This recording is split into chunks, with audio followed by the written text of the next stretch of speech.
I like my job because when you go home, you know you made a difference. Because it's just happy, it's nice knowing, it's a very rewarding job, very rewarding when you've helped. It could be like the tiniest thing that you've helped someone with, but it's like massive to them. Just generally making that difference, because like I say, some people don't see anybody, or they've got a son that lives 40 miles away that comes on a Wednesday, you know, and that's all they see in general. And it's just nice that you made a bit of a difference to them, you know, conversation, chat. They are brilliant.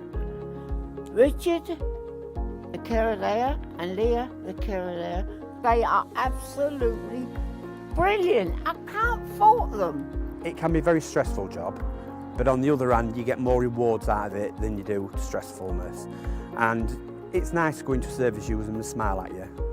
You made the day. If they walk in and they smile at you, you know you've done something right. I actually did something completely different before, but because I looked after my grandma a lot, so it like enforced me to go in and help other people. So if I could do it for my grandma, I'd do it for everyone else.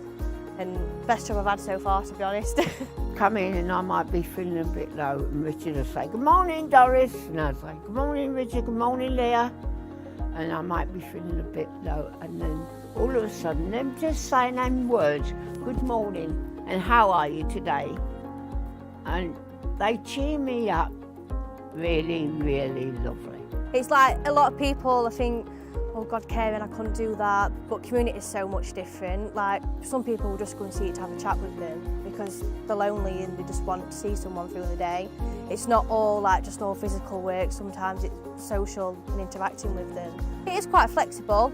I mean, I don't have to dedicate, if I wanted to dedicate my life to it, you can, but you don't always have to as well. Sometimes I feel like I could put my arms around them and cuddle them because they're that good. And anybody that says they ain't, come and see me, I tell you.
entertaining for all the thousands of people who'll be tuning in. I'm getting a thumbs up. That's good.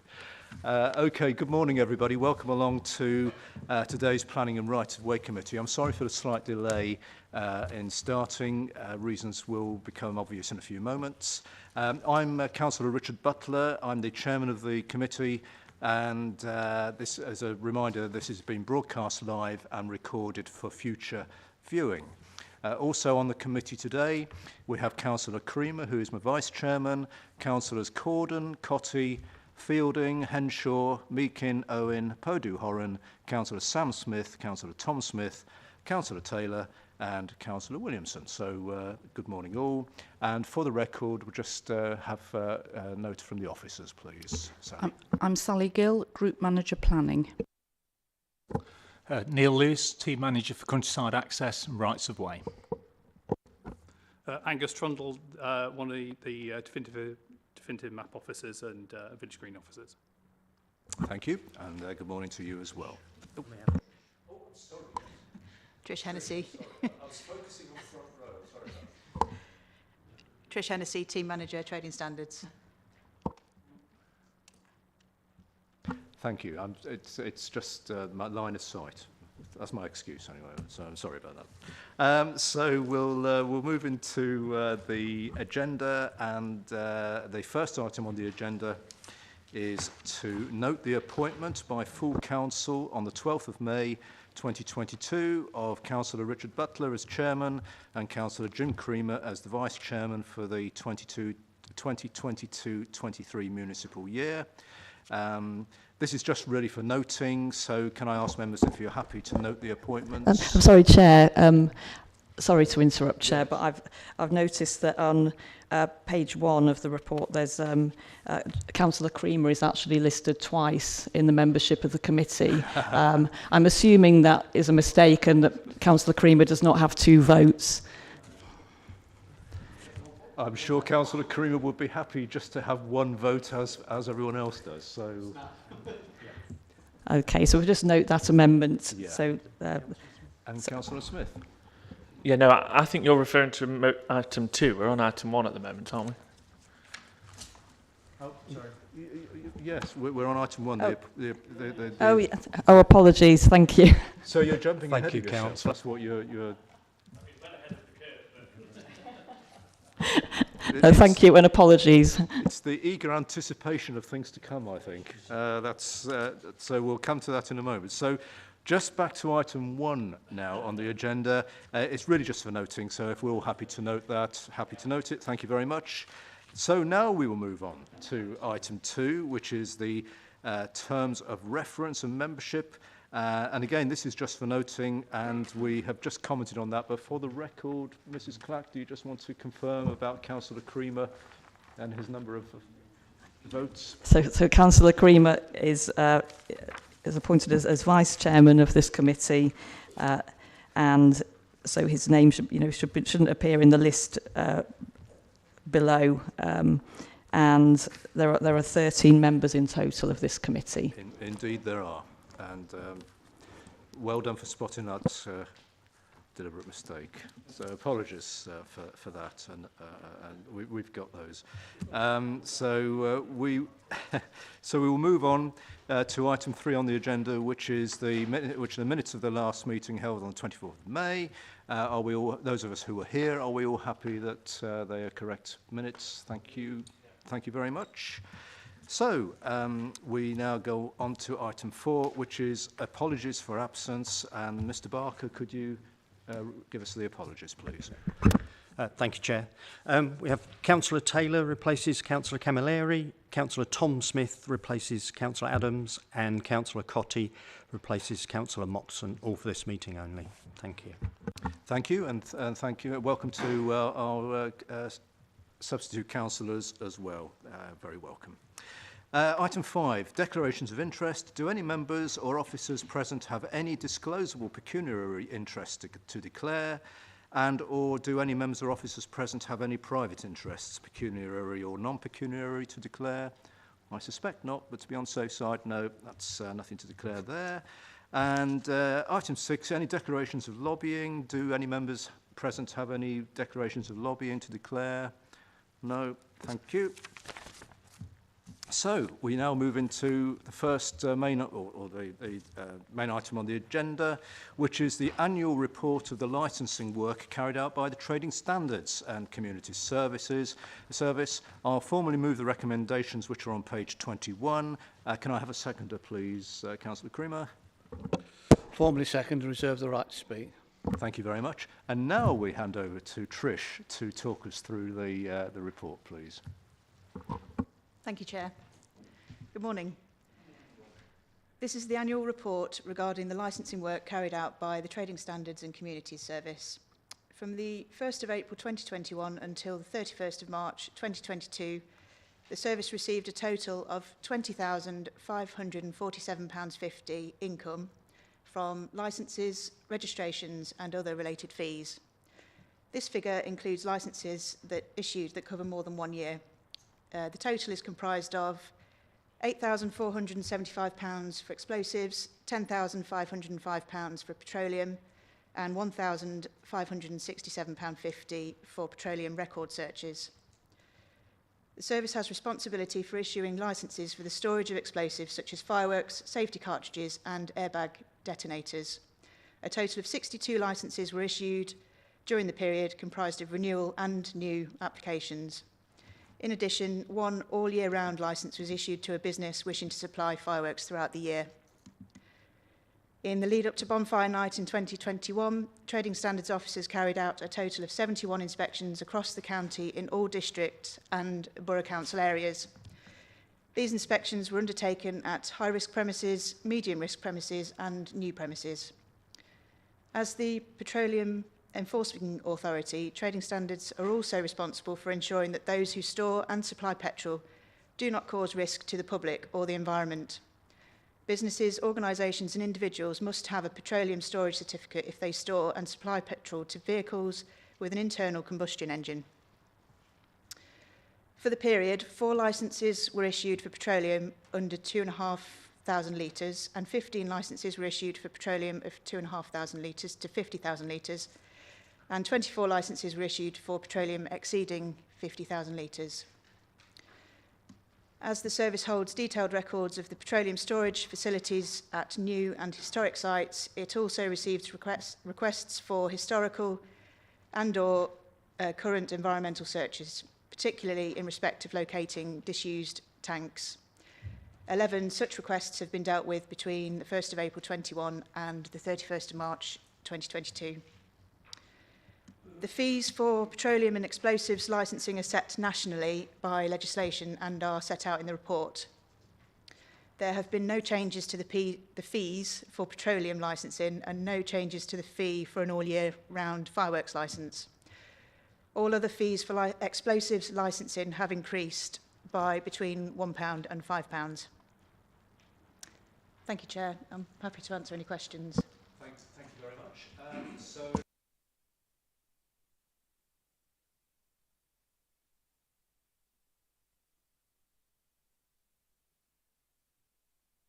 Didn't put my microphone on. Sorry, we have the opportunity now to discuss the item and vote on it. Any comments or queries on this?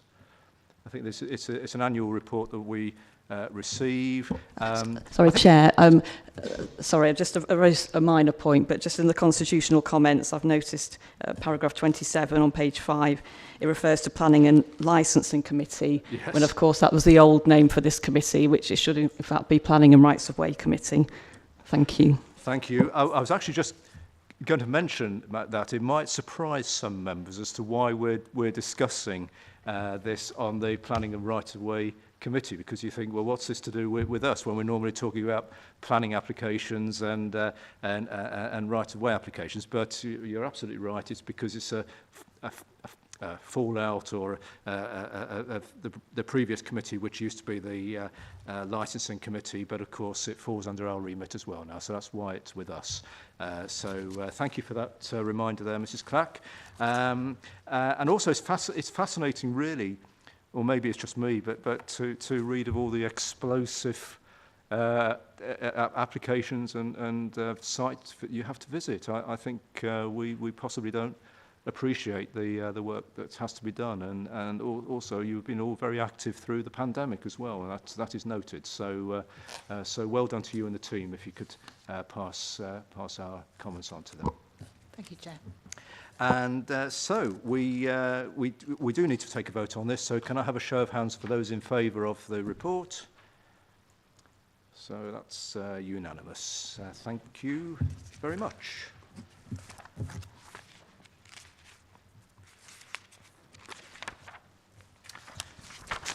Right. Now, the next item on the agenda was going to be to register a town or village green at land at South Skull. We have received some information and that means that basically we need to delay this this application today. Mrs. Clack, do you want to just talk us through this, explain the situation that has literally just before the meeting started has occurred? Yes, thank you, Chair. Yes, the applicant on this item has, on seeing the officers' report to committee when it was published last week, has prepared a detailed rebuttal, some information on that report, which they feel quite strongly that members should consider, have the opportunity to consider before making a decision on this item. Now, the rules are quite strict in terms of, late submissions, but I think in the circumstances it is considered by officers and in consultation with the chair and vice chair of this committee that it would be better to defer this item to a later committee to allow members the opportunity to consider this this information submitted by the applicant. Thank you. Thank you, Mrs. Clack, and I appreciate the fact that it's not an ideal situation to have a deferment, especially at very short notice, which this is. But I think, but I think, given the information and in the interest of clarity and fairness to all parties, both applicant and people who may be objecting, more information has come through. There isn't time for us to digest it all today, so with committee's approval, I think we will have to defer this item. I hope members appreciate and understand. Councillor Owen. I've no problem, Chairman, with a deferment, but as you say, this is not really the way to conduct business and it's unsatisfactory. I just wonder if outside of this meeting, you and your Vice Chairman could consult with officers to see that this sort of thing doesn't happen again, because I am aware that members of the public, like us, as members of the committee, don't receive the officer's report, the full report, until a week before the meeting takes place. And if you have got, if there are things in that report that you feel you are in a position to challenge with evidence, then you've only got a week, which is not a long period of time to be able to do that. So whilst I'm not wanting to open up a discussion in this committee this morning, I do think it's something you and your Vice Chairman should take away and discuss with officers to see whether there is a better way forward for the future.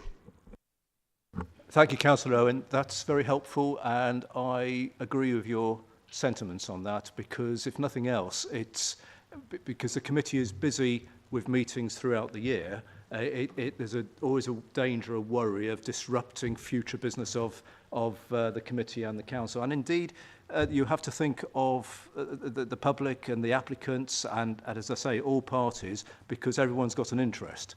So it's very important that we try to be as efficient as possible. Sometimes circumstances arise, as has happened this morning, which means that we are in this unfortunate position. And but I do agree with your sentiments, and I'm sure that Councillor Creamer and I will indeed be talking to legal and other officers about this. Mrs. Clark. Yeah, thank you, Chair. I was just to say that where obviously officers, where new information can be presented to committee, it will be orally reported to committee, late representations, but in this instance, it's not possible, I think, due to comprehensive nature of it, that it's there would not be time in the 3 minutes allotted for public speaking to properly do it justice. So that is the reason for requesting the deferment. Thank you. Thank you, Mrs. Clark. Councillor Henshaw. Yeah, thanks, Chair. I'm quite happy to accept what you and the officers are saying in relation to deferment. And the only saving grace I can say is that obviously if there is information that you and your Vice Chair feels that the committee should consider, then I think it's only correct that we defer. And bearing in mind, we don't actually defer many applications at this late stage anyway, so let's hope we can avoid doing it in the future. Thank you. Thank you, Councillor Henshaw. Yeah, yes, you're right. It is a very rare thing to happen, but I think given the fact, the nature of this committee being sort of semi-judicial and all the rest of it, it's very, very important that that if there's any queries, any doubts, whatever, then we err on the side of caution, and I think that's what we are doing today. So I do apologise to any members of the public who have come in here, especially for today's meeting, but I'm sure you understand the situation and the position. Right, we'll move on. So we'll. Sorry. Yes, we'll let visitors and colleagues depart. So, thank you.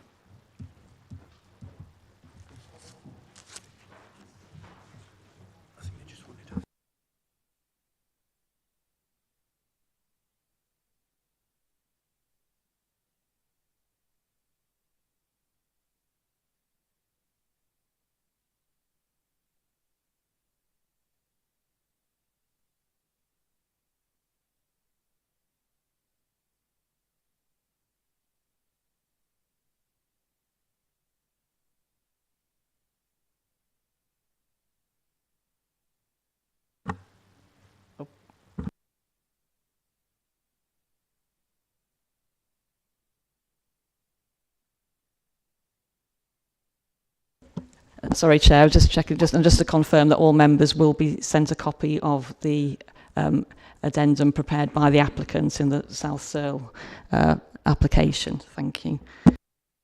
Thank you.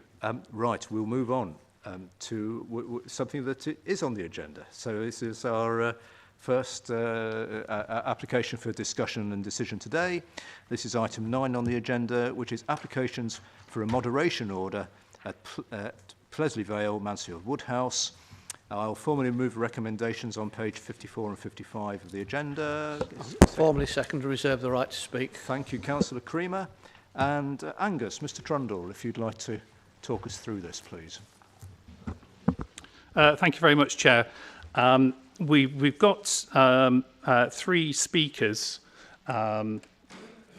in conjunction with this application, and I want to thank them for sort of coming along and taking the time to present some information to committee.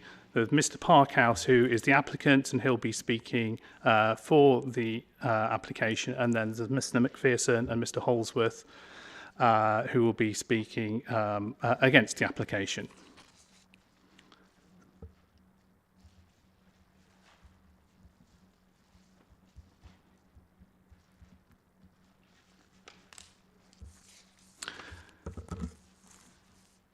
The application itself consists of 3 different applications, and I'll go through each one of those for committee, so they'll be able to have a look at just the summary of the information. I'm not going to go through every single bit that's in the report.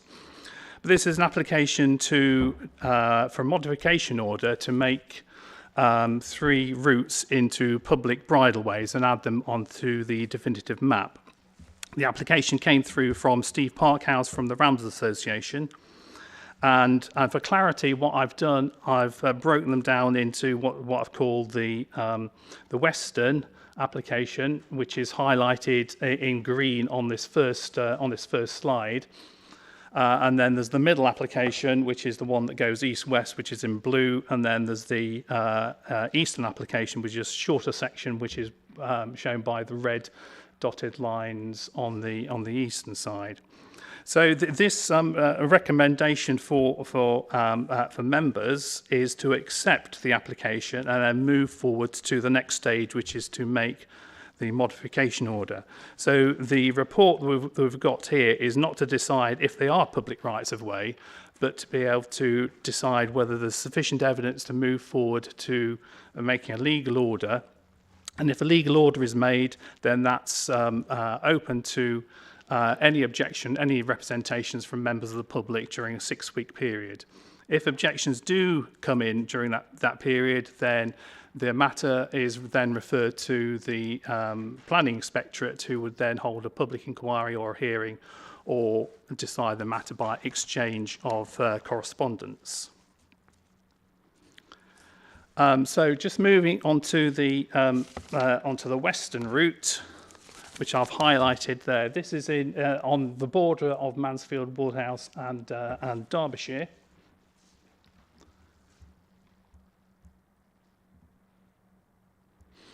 So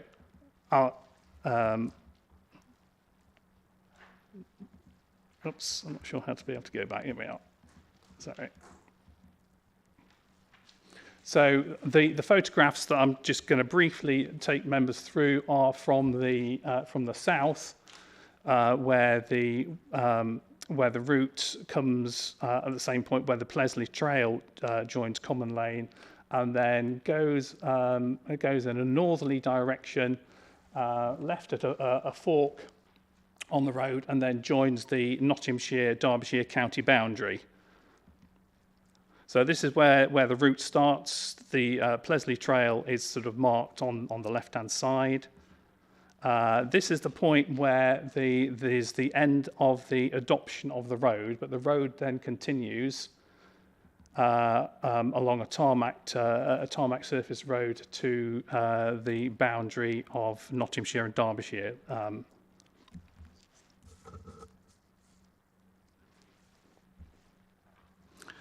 At the boundary of Nottinghamshire, Derbyshire, there's already an existing bridleway. So this proposal would link the adopted road on Common Lane through to an existing Derbyshire bridleway. There's no map evidence that gives this route any particular status. It's shown on quite a few maps, but they're not particularly useful to show if it's shown as a public right-of-way or not. Part of the route was shown on the what's called the Parish Schedule, which was compiled in 1952, which was something that predated the definitive map. Although for some reason that was not shown on the definitive map, possibly because you can see here it looks more like a road rather than a sort of public right-of-way, and this is sort of quite consistent with quite a few other places within the county council when the definitive map was being drawn up. So we have to decide whether the public have used the particular route for a period of 20 years, and the 20 years is retrospective from what's called the date of challenge. On this particular route, there hasn't been any challenge that have been identified by those people that submitted evidence. So we take the date of challenge, which would be the date of the application, which is 2012, and then that goes back to 1992. So the period we're particularly interested in is 1992 to 2012.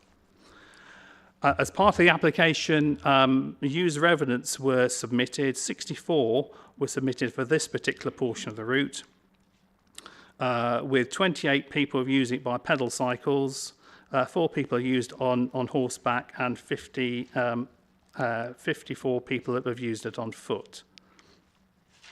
As part of the consultations, the Mansfield District Council, who own most of the road, and also Bolsover District Council were consulted. They didn't raise any particular objections. The Plesley Vale Residents Association, who we've got 2 members here, didn't show any particular concern on this particular section of the application. There is a possibility that the status of this path should be classed as a restricted byway, but it's the officer's view that it's reasonable to infer the dedication would be of a lower status of a bridleway. I've put that in paragraph 9 about a particular judgment called the Whitworth Judgment. So on this particular one, the conclusion is it has satisfied the legal test to go ahead to make a modification order. That's just a copy of Table 1 that is in the report, which is showing the breakdown of those people who have used it. Those people who have used it by foot are in the light pink. Those people who have used it on bicycle are on the sort of the dark bar, and then at the bottom it shows those people who have used it on horseback. But that again is in the copy of the report. So it's just an indication that the route has been extremely well used and on a frequent basis. Right, moving on to what's called the eastern routes. I've highlighted that on that section of this plan, which is on the red dashes on Plan B.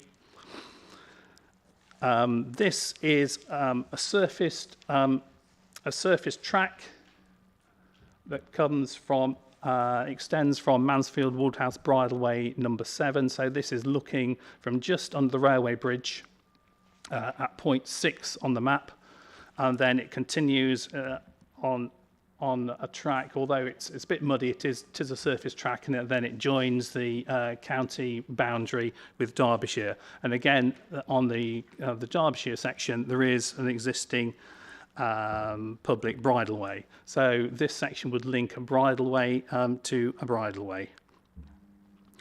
Again, there's no map evidence that indicates that this is a public right-of-way, although it is shown as a route.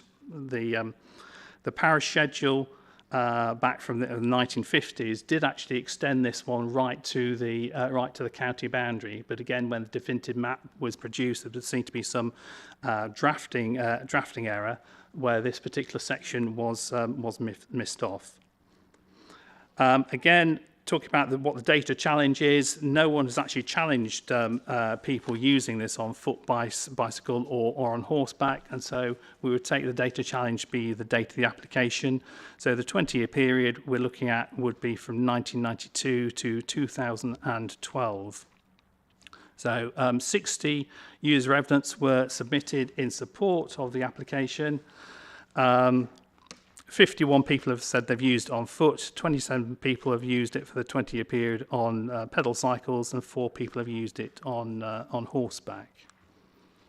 The land over which the path runs is, just go back to there, is unregistered. So in the land registry, there's no owner that's been shown, but Bowrings, who own the 2 quarries, shown as stone quarries, have put in an objection to this making this modification order to make into a public right of way, but they haven't submitted any information to say that the rights have ever been challenged.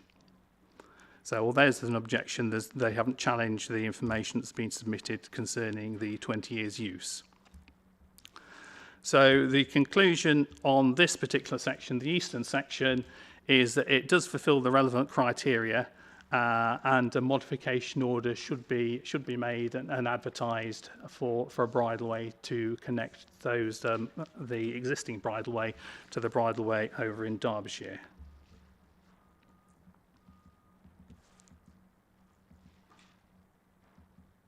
Oops, sorry, I got a bit too far.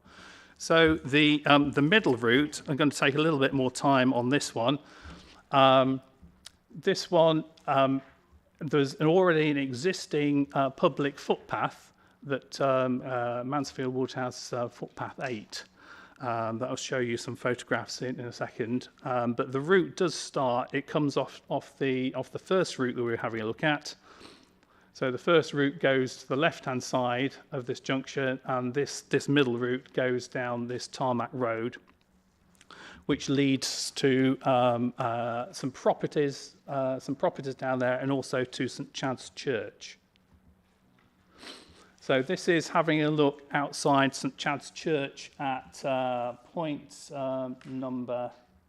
Where are we? Point number 2. There's a little bit of a pull-in area where there's the stone wall, and in the distance you can see there's a field gate and also a kissing gate next to that field gate. So this is the arrangement of the field gate and kissing gate. So on the left-hand side of that, there is a stone wall that leads up to a bridge, and then on the right-hand side of that kissing gate, there is a fence which have got quite a few saplings and trees. And so members of the public have been using this as a public footpath, going through the kissing gate and then coming out on Littlewood Lane at point number 5.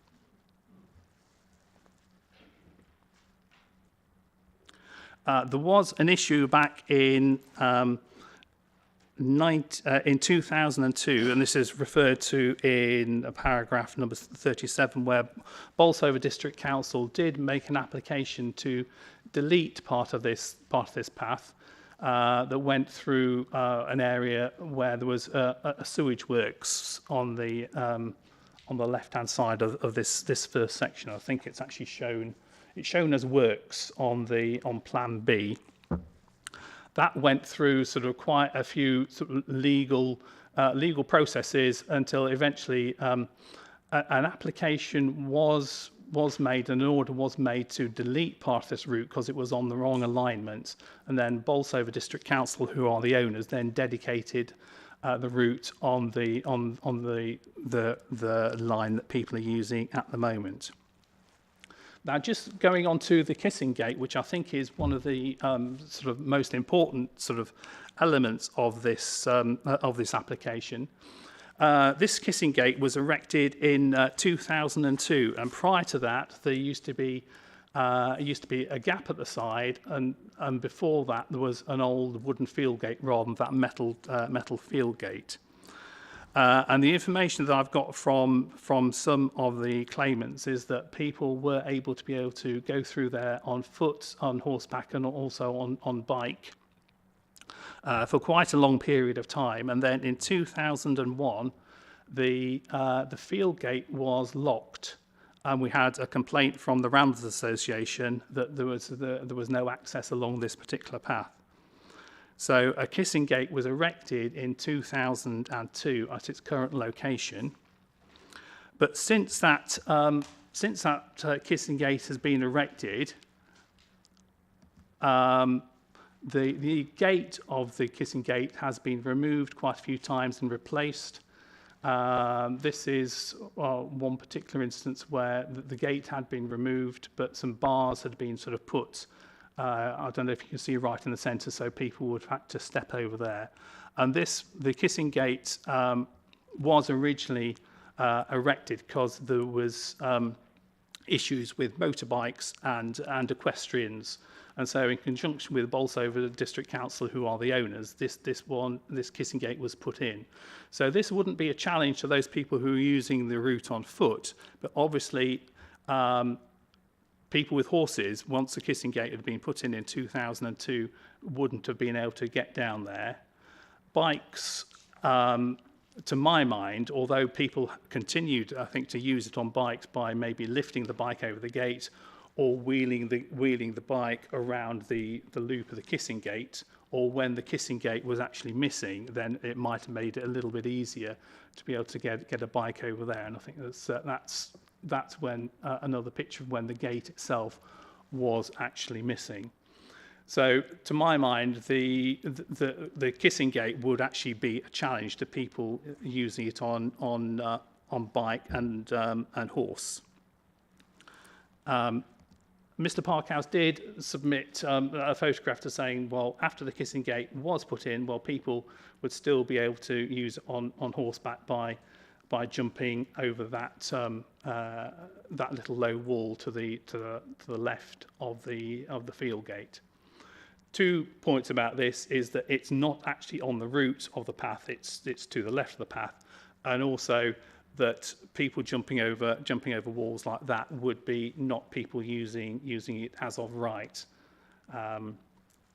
And we have had some information through from cyclists and also from equestrians to say that when that gate was put up, then that's when they found difficulty actually using the route, and certainly the equestrians actually stopped. So this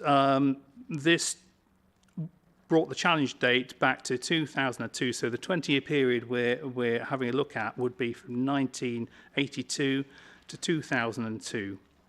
And this cuts quite a bit of information off the, I'll come to that in a second, quite a bit of information of use from those people who have used it. But there is still, let me have a look, there is one horse rider that has used it on the 20-year period prior to 2002. And we've got information through from cyclists, the 16 have claimed to have used it for the whole 20-year period.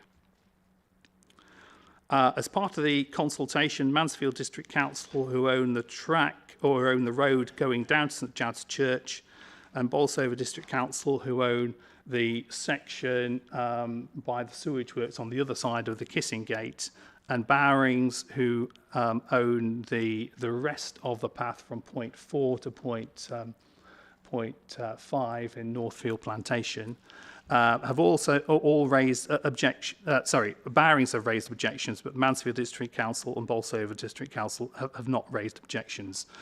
But we have had objections from the Plesley Vale Residents Association, who will be giving a little bit more information in a few minutes. And they confirm that the Kissing Gate was originally put in to be able to prevent use by motorbikes and horse riders. And that they had consent from Bolsover District Council to erect it, and they've undertaken regular maintenance and repair work of that Kissing Gate. So when it is stolen or vandalised or goes missing, then they've ensured that the Kissing Gate is actually sort of put back in there, which then would prevent use by people on bicycles and horses. So there was one photograph also just wanted to talk about is one of the issues that the Residents Association are concerned about is that on some days when the church is in use, there isn't much parking, and they've submitted these photographs which sort of show that on the section leading down to the church, which is on section 1 to 2 on Plan B, is that the route can become somewhat narrowed, and they're concerned that those people who are attending the church, some of which who are elderly, might be a little bit sort of spooked by horses coming down there, particularly if they're by inexperienced riders. But I think they've got a bit more information on their presentation on that. So the recommendation for this one is that we do move to make a modification order for this one to for a bridleway, that it has satisfied the legal test that people have used it for a period of 20 years during that 1982 to 2002. When I said there were 3 applications, there is just what I've classed as a spur. This is a very short section of maybe, I think it's probably only about 20 or 30 metres, that leads from the church to the county boundary. I've highlighted that with a circle there. And that's the picture looking with your back to the church, looking to the bridge of the county boundary. No evidence was submitted as part of the application of use on this one, even though it was included in the as part of the application. So the recommendation for this one is to be able to turn this one down, because there's nothing to be able to substantiate that. So those are the 3 recommendations for the 3 routes. Then the recommendation to be able to turn down that spur, and just again to remind members that it's to make an order the recommendations rather than to be able to decide whether this is a public right-of-way. Thank you. Thank you, Mr. Trundle. That's very comprehensive. Do any members or colleagues have any points of clarification with Mr. Trundle at this stage? Councillor Owen. Yeah, thank you, Chairman.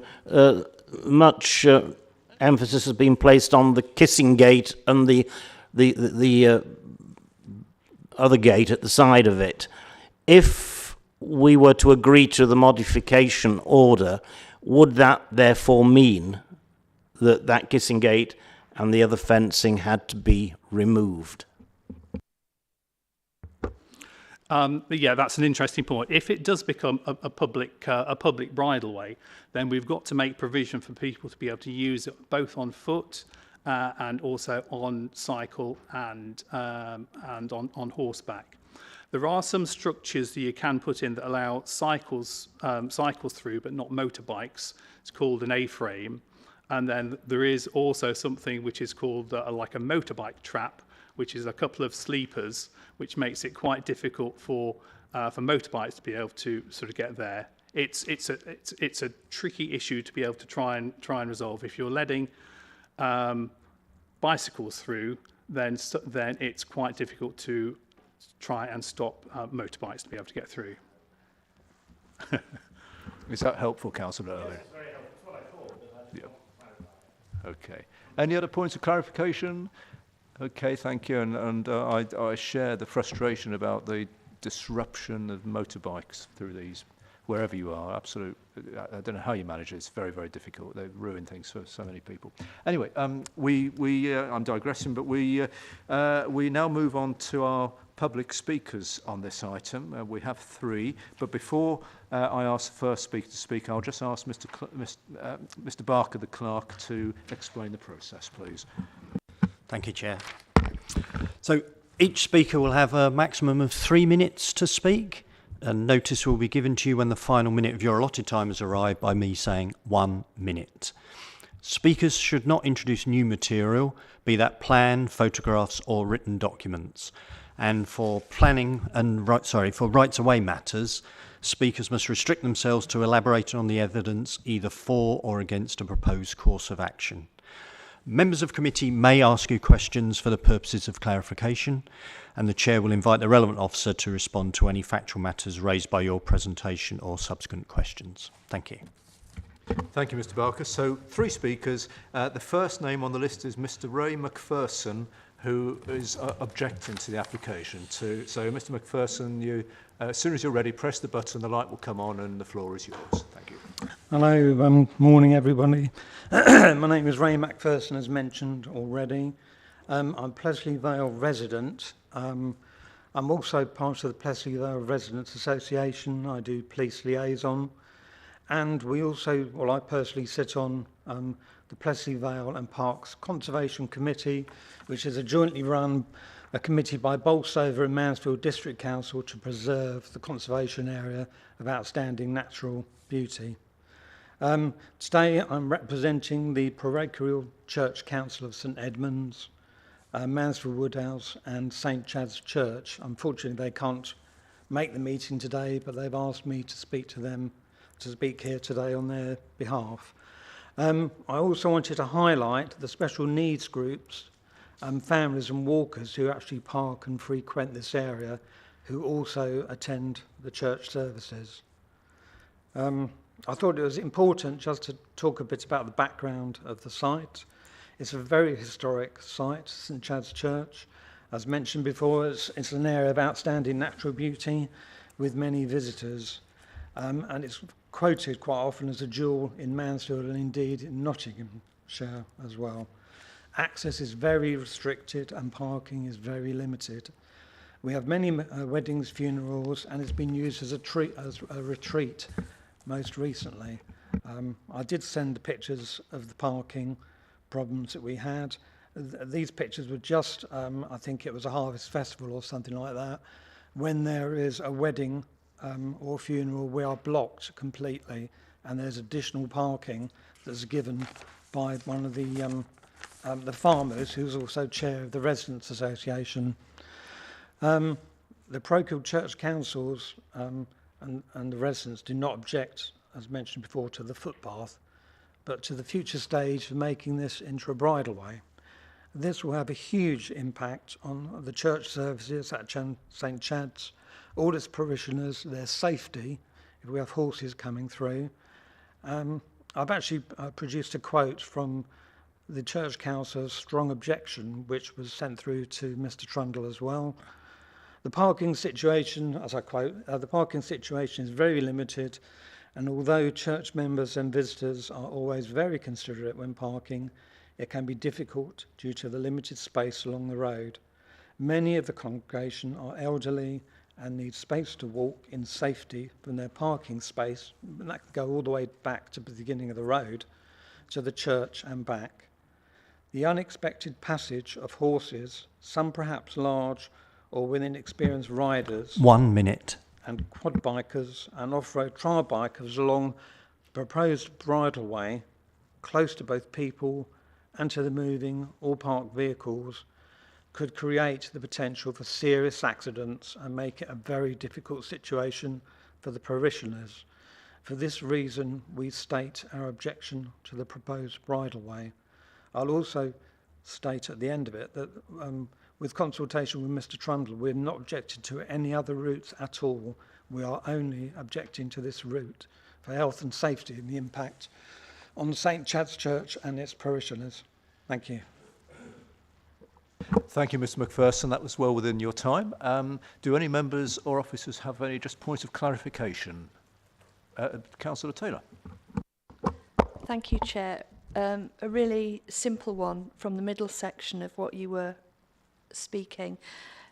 You were very specific about having concerns about horses, and then you referenced quad bikes and trail bikes, but you were supportive of, and I wasn't writing fast enough, so you were supportive of the walkers.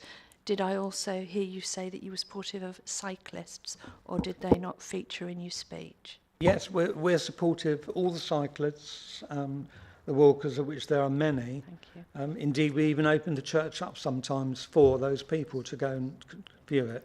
But it's the quad bikers and the horses, and we've had terrible trouble with quad bikers and had the police involved on site. Thank you. Thank you, Chairman. That was it. Thank you very much.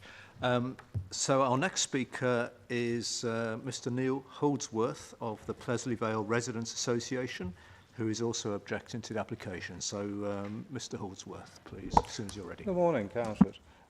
Yes, Neil Holdsworth, Plesley Vale Residents Association, Secretary of Plesley Vale Residents Association, a member of the Plesley Park and Conservation Committee, etc. I'm representing the Plesley Vale and their families, basically. I'd just like to state that there's slight misleading documentation historically. That area was always a restricted area due to the slurry pits and from the sewerage works. Even as a small boy, we were often chased out of there when we went to try and there was a spring at the far end, so when you were down there you would go for a drink of water, but it was not an area where you would normally access. Now, Mr Parkhurst's house's comments that the kissing gates were stolen on several occasions, that's not factual. They were always broken down or removed by the motorbike fraternity, not the cyclists. We obviously repaired these on many occasions. The most recent case was when the original cast iron posts on the Derbyshire side were actually removed by quad bikers tying a rope to their bikes and wrenching those out. Again, the Resident Association repaired that and reinstated it in a very firm manner with concrete and extra posts. It is obviously off-road bikers, which Councillor Owen noted, is a major problem. It's obviously been an ongoing situation for over 20 years. Residents have suffered assaults and verbal abuse. In fact, the chair of our association was about 2 years badly assaulted, ended up in hospital with a fractured eye socket. It does seem incredible to our association that one man can inflict such a lot of problems on a small community.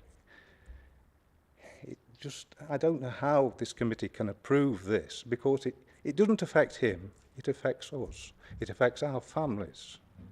We have to suffer this. We've had 20 years of keeping it to an absolute minimum. If you open this up as a right of way, you know, as has been stated by Angus Trundle, that you cannot stop the quad bikes and motor vehicles accessing that. The councillor noted we were not complaining about cyclists. Mountain bikers use that road. You can't use that on a regular cycle because of the mud. It is a very difficult path, but mountain bikes, yes, and they are quite capable of lifting it over a barrier. So please, I would ask you to consider this very carefully before you inflict this on a very small community. Thank you. Thank you, Mr. Holdsworth, and again, that was in time. Thank you for that. Do any members or officers wish to ask any points of clarification? No? Okay, thank you. So our final guest speaker on this is Mr. Steve Parkhouse, who is the applicant, who is speaking in support of the application. So, Mr. Parkhouse, the floor is yours when you're ready. Right. I am not Ramblers Rights of Way Secretary, but we also work very closely with the horse riding organisations like the British Horse Society and cycling organisations, trying to get active travel routes on the map. Right. I actually have personal experience of this. Right. I used it from the early 1980s, and at that time, right, the gate was always open to allow, because it was a public footpath, they couldn't lock the gate, right? But you went down a track. Down the track was the sewage sprinkler beds, which were surrounded by very high corrugated steel, painted green, horrible shade, right? And there was a couple of gates, and the only sign in that section was keep out on those gates to the sewage farm. At the side of the sewage farm, they'd put in a very wide path made of broken tiles, bricks, soil, a mixture as a hard surface. They'd even planted laurel bushes down the side of the sewage farm to hide the corrugated iron. So that route was in use by the public on cycles and horses. As I've already said, we're working closely with other types of users, because one of the problems is that the bridleway network is very fractured. And we've got a Pass for Everyone initiative where we're trying to solve this problem. This route through Plesley Vale is a vital route, because we've managed to develop most of a route linking Plesley through to the National Cycle Route at Rhodesia, with the help of quite a number of landowners. Right? The bit that is in dispute is very important, because it's such a short link. It's about half a kilometre. The only alternative at the moment for horse riders and cyclists, unless they want to get over the barriers in some way, right, is to go into Mansfield Woodhouse and out again along Licklewood Lane. Right, that is 4 kilometres. It's not really acceptable for people on active travel routes to actually be sent on long diversions. Right. Now, what our concern here is that the residents have been saying that they're particularly concerned about motorbikes and quad bikes, right? We have a policy of always trying to speak to landowners, right, about these sorts of problems and trying to agree them beforehand. When I last appeared at the old committee, we had a case at Widmerpool, right, and we said then, make the decision for the order, but let's have discussions about it before the order is enacted, right, or before the order is done. Right. In that case, after quite a bit of discussion, the landowners came up with 2 excellent diversions, long diversions, which created excellent routes for walkers as well. And what I would like you to do today is agree to doing an order, but let's have some more discussions about what we can do to control motorbikes and quad bikes. Parking isn't an issue for us. If you've seen, you could get down past it. For us, the issue is the quad bikes and the motorbikes, and we share the residents' concern. Could you just be and we winding want it down, Mr. tackled. Parkhouse?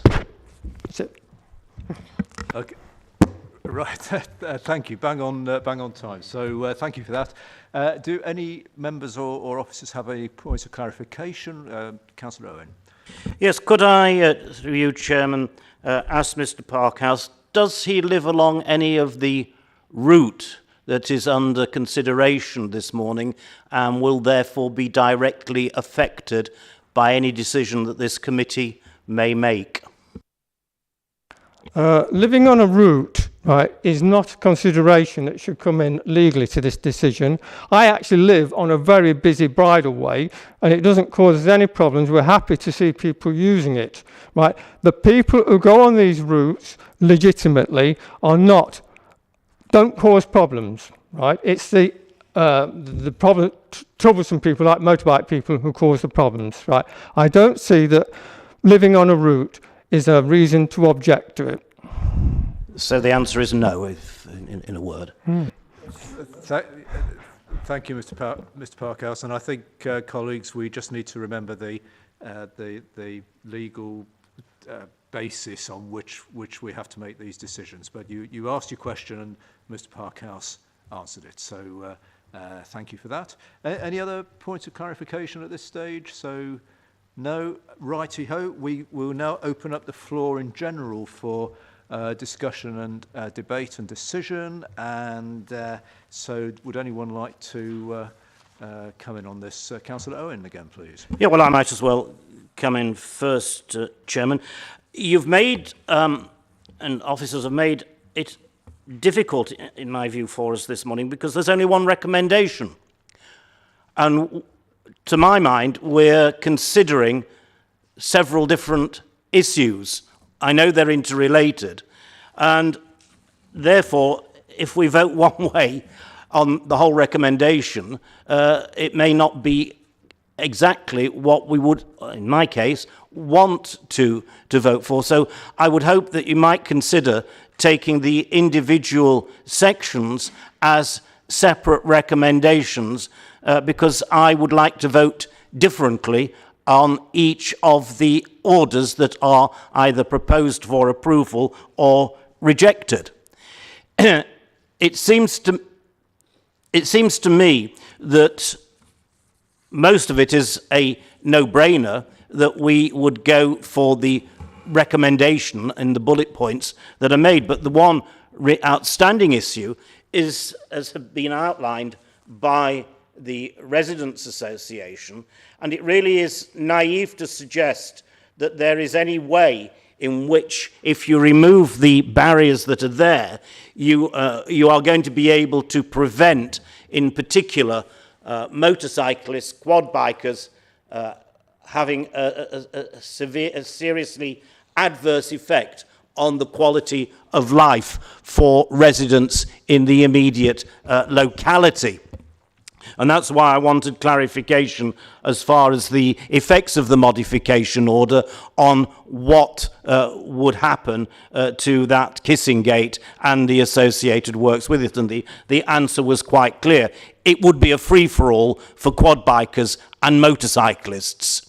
And that is not something I would wish to inflict on any resident in this county, because, as I'm sure you know and you've alluded to, Chairman, in certain areas, and mine being one, we are plagued with these people. And yeah, I have a solution to them, but it's against the law, unfortunately. I have a solution, so we have to resort to things that are legal. And I could not, in all conscience, vote for something that is going to make the lives of residents in Plesley Vale area far worse than it is now. And so, whilst in principle most of the recommendation, this is one recommendation, I can agree with, but that one aspect of it I cannot agree with, and therefore I am minded to vote against the whole recommendation if you don't take them as separate recommendations, Chairman. Thank you, Councillor Owen. You've asked a very understandable question there as to whether they can be voted on separately. I suspect that, well, Mrs. Clack, could you just advise us on that question, please? Yeah, thank you, Chair. Thank you, Councillor Owen. Yes, it is a point which does come up fairly often, but basically the drafting of our constitution means that there can only be one motion or one vote per report, and so where there are multiple items like this, there can only be one vote. The only option would be to bring a motion to amend the recommendation before the vote is taken. With your permission then, Chairman, that is what I would like to do, to remove that appropriate section. I don't know how it was it the middle section, as it was called in the report, from the modification order, if that is in order.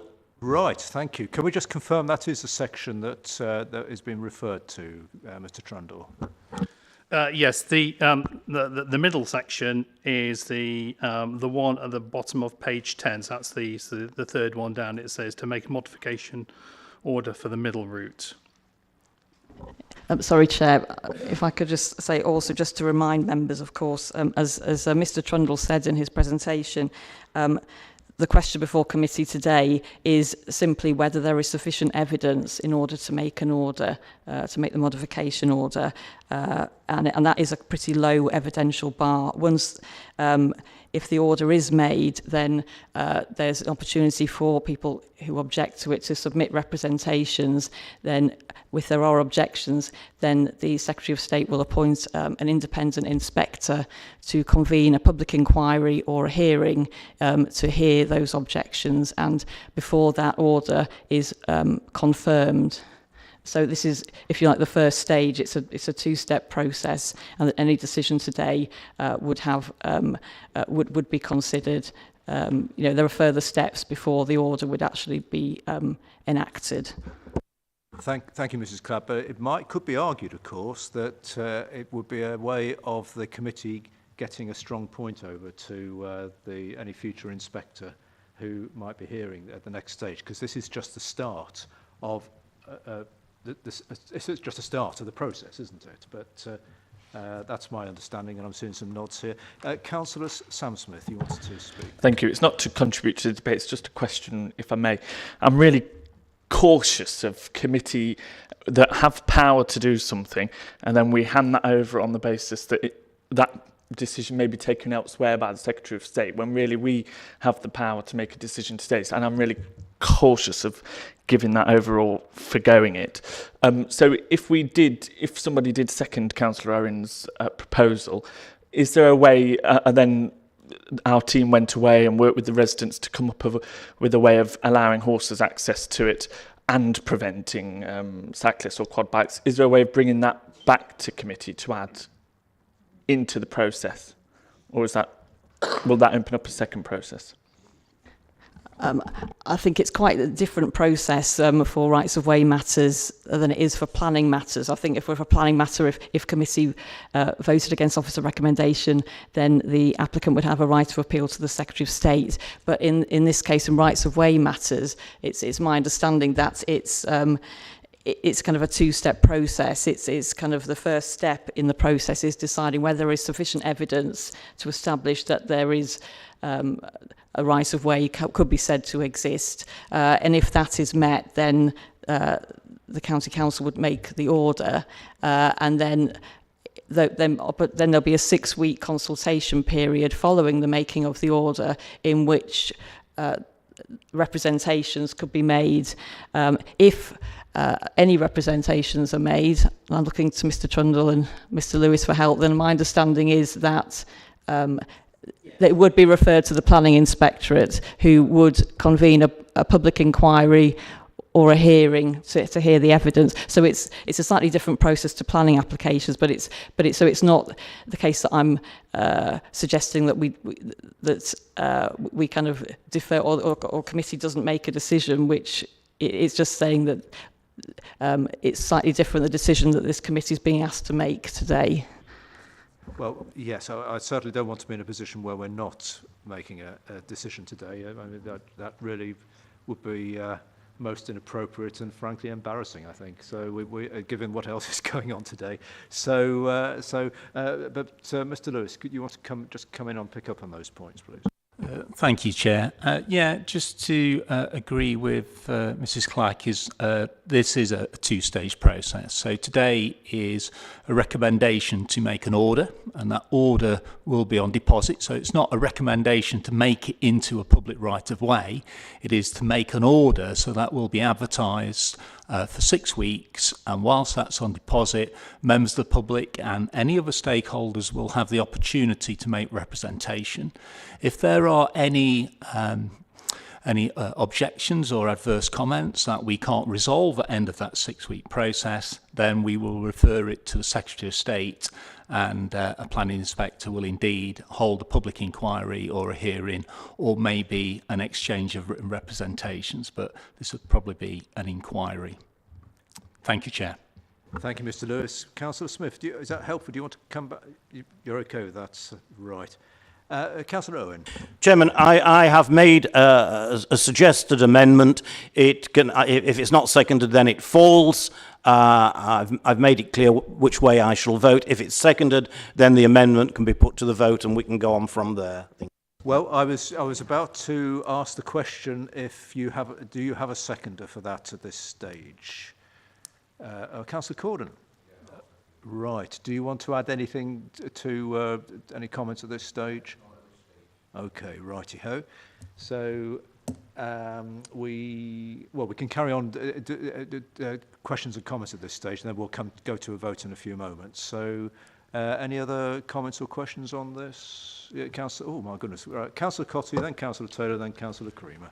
The comment made by Steve Parkhouse was regarding to Wimmerpool, and I'm assuming, as that's in my patch, he was actually discussing something that Mr. Lewis and I went to the next stage and negotiated how to go round some of the problems. Obviously, I don't know, I can only go by the papers in here, but it's been explained how that takes place. So I would think that's the best way that both parties could work through this to try and find a mutual way of being able to deliver what both sides want. Thank you, Councillor Cotty. That is very helpful, and of course, having had experience in your patch. Councillor Taylor, please. Thank you, Chairman. I'm going partly back to the questions that we've had around process at the moment, and whether this were one section or the 3 sections. Let's just pretend for a moment it's one. I'm trying to understand our, if you like, our powers and role today, because the recommendation is about making a modification order, and Mr. Trundle explained that if we determine to do so today, it goes to the next stage, which is more consultation and then an inquiry or not. So flip that on its head, and if we were to determine not to make a modification order today, what happens? Does the application fall? Does it go into a different process? So, because so far we're debating what might happen if we make decision yes. What I'm trying to test is what happens if we make decision no. Does the application fall away? Does the whole process cease? Is there a different form of appeals process? So that's the first bit of my questions, if I can address that first. Mr. Trundle, can I come in on that one? What happens if it doesn't go through?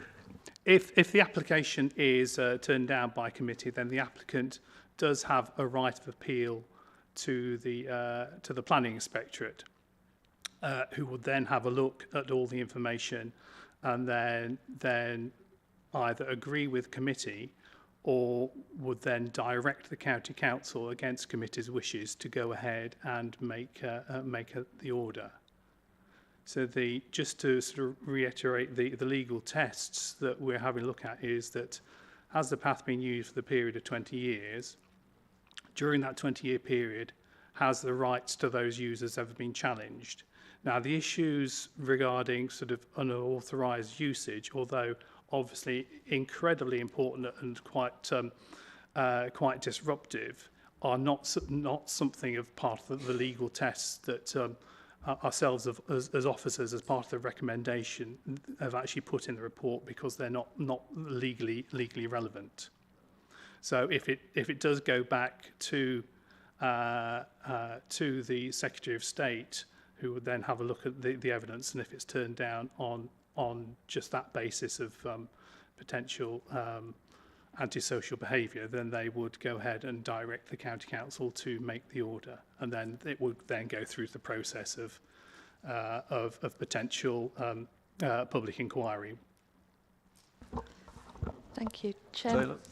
Thank you, Chairman. Thank you, Mr. Trundle. So if I'm understanding the processes, whichever choice we make out of the yes or no, in essence, the decision that we should be making today is based on how we go to another stage of process, and some of the more emotive arguments that we're hearing, some of the objections, some articulated very, very well, but they are for a debate at another time in another part of process, as I understand it, because we're simply deciding or seeking to decide today what we do at this point in time with what's before us, and those objections and things would really form part of another process. Is that correct? I think you have summed that up quite very well, actually. Yes, it's going back to the process, the procedure, and the stages that we've been talking about. Much as I think everybody understands the concerns about the potential antisocial behaviour, and which we're all very familiar with. I think that's correct, isn't it? So, Councillor Creamer, did you want to speak? Yeah, very short, because it's basically been said. But it's to take it back to the basics. There's great sympathy with footpaths and all that. As an ex-motorbiker, we're not all bad motorbikers, I have to say that. So apart from that, but there are idiots out there on whatever, horses, bikes, feet. But the main issue here isn't about what the footpath's going to be used for, etc., although that's extremely important. It's does it meet the legal requirements that it has been used? And that is the main issue for us to clear, and it does meet the main issues. And if it meets the issues, as has already been said, then if it goes to the minister, it'll bounce straight back. So the main issue is, does it meet the criteria? And it does, rightly or wrongly, it meets the criteria. And the next stage, hopefully, we'll be able to sort something better out, etc., etc. But at this stage, it does meet the criteria, which is back to basics. Again, I think you have explained and summed up very clearly there. It's one of those classic situations where people can see problems and understand what might well be happening down the line because it's happened in the past and it's happening now, but it's the legal process that we have to go through to get to that next stage where there will still be opportunity for such arguments and points to be made.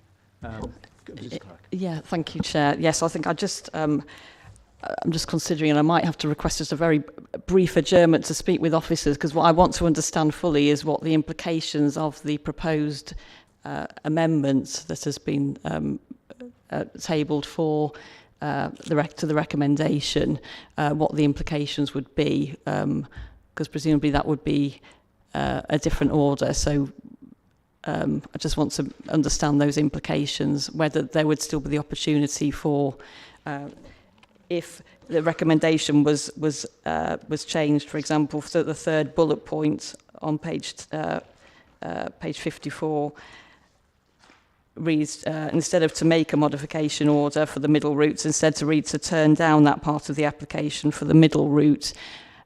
I just want to understand what the legal implications of that would be. In terms of moving forward to the next stage, would there still be the opportunity for representations to be included? And what I'm saying is, if I don't want members of the public who have concerns to perhaps not have that opportunity to make those representations at the next stage because it was not included as part of the order. Yes, I think some clarity is needed on that, and also perhaps for record as well, clarity of what the alternative recommendation is from Councillor Owen. So I would be happy to have a very short adjournment if colleagues are happy with that, 5 minutes or so, will that be, are we okay with that? So Yeah. Thank you, Chair. It's 11:45 now. Actually, let's make it 10 minutes. So if we aim to be back here for 5 to 12, and then we'll be clear where we're going, and we'll just have the legal discussion. So thank you.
Right, thank you, ladies and gentlemen, for your patience. We've had some discussion and legal discussion and taking advice.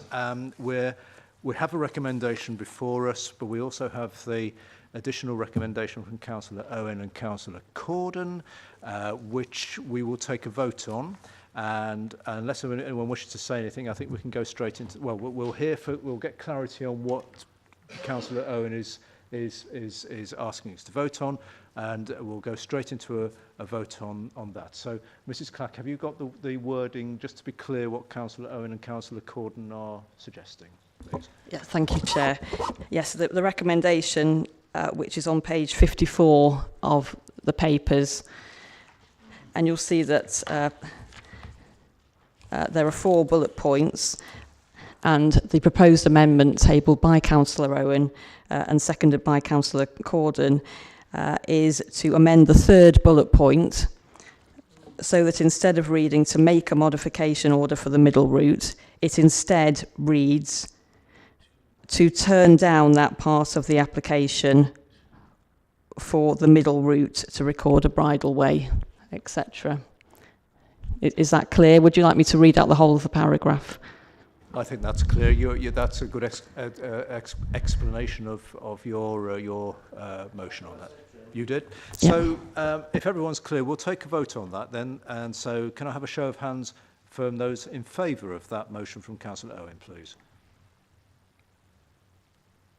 So that's 1, 2, 3. Those against?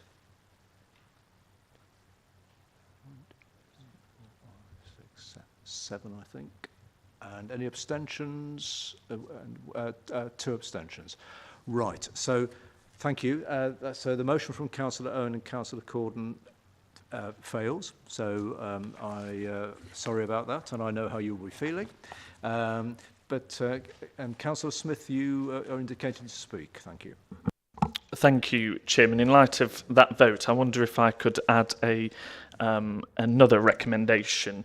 I obviously sympathise wholeheartedly with the residents who potentially, as the process goes on, and I understand that could take years, may, by opening a bridleway, may result in quad bikes and motorbikes driving through their lovely village and causing havoc, as they do in the rural parts of my division as well.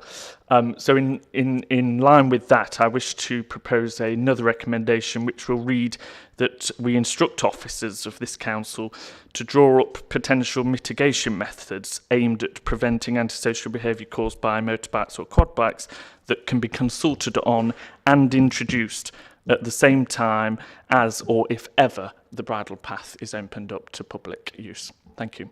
Thank you, Councillor Smith. Yes, I think actually you probably don't need to do it as a motion as such, but I think we can basically... If you and the Chair agree. Yeah, if the Vice Chairman and I think we agree with that. I think we could add it as a comment from the committee. So, Councillor Creamer, do you want to... Yes, confirmation, I'd actually agree with that. So with that in mind, yes, we can do that for clarity, so that hopefully gives some reassurance to people who are concerned about the antisocial use of motorbikes, quad bikes, and indeed, as has been pointed out, antisocial in general from other users. The committee has noted that. So, Councillor Henshaw. No, you mentioned that because in the deliberations they did also mention the concerns about horse riders as well. So, you know, if you're looking at all sort of problems, then that's good. Good, thank you. Yes, ASB as a whole. I mean, it's a complete nuisance. I know we do major on motorbikes and quad bikes, but yes, antisocial behaviour is just not acceptable. Yeah, so we do need to take that alteration to a vote. Right. So with that alteration in mind that we've just discussed, we do need to vote on that. So can I have a show of hands, those in favour of that, please? 1, 2, 3, 4, 5, 6, 7, 8, 9. 9, I think. Anyone against? And any abstentions? Okay, thank you. So that is approved, and it will be on the report as well. So we now, unless anyone else wishes to speak, we now come to the decision on the original recommendation. And No, we don't. We've done. So right. I'm so engrossed in it, I want to do it again. No, I don't really. But thank you. It gets a bit complicated, these things. So we know where we are, decisions taken, and as we've said several times during this meeting, this is just the start of a process. It then goes on to this further period of consultation, which leads eventually to the public inquiry by a planning inspector. So thank you, colleagues, and thank you, members of the public, for your contributions to this, and thank you for your patience as well, but we need to make sure we get it right procedurally. So we move on with the agenda. So now, item 10, creation of fish farming pond land off North Scarl Road, Wigsley. We're not going to be considering this application at this meeting. Since the publication of the papers, there have been additional representations received on this application, and officers consider it necessary to carry out additional consultation on the application before bringing it to committee for decision. So that's a few words to say that we're deferring item 10 to a future committee meeting, which may well be, if all the material is here, will be at the extra meeting we're holding on the 26th of July. So thank you, gentlemen. Thank you for your time. So this just takes us on to item 11, which is the Development Management Progress Report and End-of-Year Performance for 2021 to 2022. I'll formally move the recommendations on page 139. Formally second, Chair. Thank you, Councillor Creamer. Mrs Gill, please. Thank you, Chairman. As well as being our usual update report on applications coming in and determined over recent periods, this is the early review. And members may find it interesting that over the last 12 months, we dealt with 43 county matter applications, and that is, of course, applications for minerals and waste. And the previous year, we only received 29, so there's no shortage of planning applications coming in. So you'll probably be pleased that all your officers and yourselves are kept very busy. Indeed, even the number of applications for the County Council's own development, we have had more of those in as well. So we've had 35 of those compared to the previous year we had 29, and I think that's a reflection of the County Council does want to ensure that particularly schools and roads are there for their communities across Nottinghamshire. I'm very pleased to say we have had no appeals against any refusals of planning permission over the last year, and we have also had no complaints to the Ombudsman, which is even better. And members will be aware that a year ago we adopted, or just over a year ago, a minerals local plan, and you are happily using that in your deliberations on planning applications. And the waste local plan is at an early stage, and we had a consultation on a draft document which ended in April, and officers are busy looking at those representations. And you may all be aware that the Levelling Up and Regeneration Bill was published on the 11th of May, and that contains lots of bits and pieces in there that affect planning authorities. And as whilst there's lots of headline stuff in that, we all are awaiting the detail of it. But members, I'm sure, will be pleased that at some stage there will be an increase in planning application fees. And this committee a few months ago asked us to write to the Department of Levelling Up and Housing and Communities to raise concerns about retrospective applications and the fees for those. And in the fullness of time, it will be that if people are making retrospective applications, they have to pay a higher fee than if they were making an application first off. So I'm really pleased, and I'm sure members will be very pleased that that is included in the bill. But we will keep our eyes on the information in the bill and its various bits and pieces that relate to planning, and obviously we'll keep you updated, and if we need to carry out any further letter writing on your behalf, we'll be very happy to do so. And as usual, if members have got any queries on the list of applications we've just got in or just determined, we'll be very happy to take that forward with you. And if I may remind members of one last thing, we are in the process of arranging a site visit to Ratchet Hill Quarry on the 18th of July. So we'd like to hear back from you all whether you're able to join that site visit. Thank you.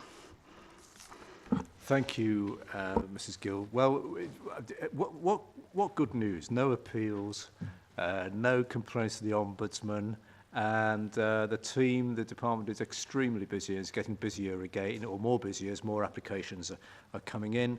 And also, never let it be said that we don't have some sort of influence here, because plainly the letter we wrote regarding our concerns about retrospective applications seems to have had a bit of impact. So that would please one of our colleagues who's not here today, who has felt particularly strongly about the situation. Does anyone have any comments or questions on this? Councillor Taylor. Thank you. Not directly on this, but given that I'm a guest member today, I might not get the chance to say it otherwise. At a past annual report, when I was a planning committee member, I challenged officers about the quality of or robustness of our responses to consultations with our district and borough partners on occasion.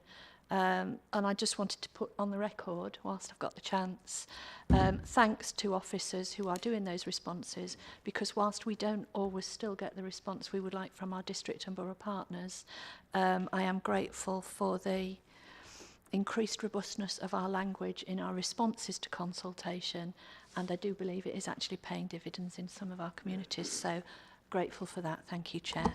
Thank you very much. Yes, thank you, Councillor Taylor, and you're very welcome on this committee. And if we have any more future substitutions, I'll be sure to ask if you're free. Any other comments or questions? So no, but thank you, and again pass our appreciation on to the team, because none of us underestimate the amount of work they do. We see some of it, but I know there's an awful lot of work goes on in the background, and it is appreciated. So the recommendation is really to just consider whether there are any actions we require in relation to the contents of the report. I think we can let's just agree that we've received the report and all happy to receive it, and thank you very much. Right, so that's the final item as such on the agenda. Just a couple of parish notices, so to speak.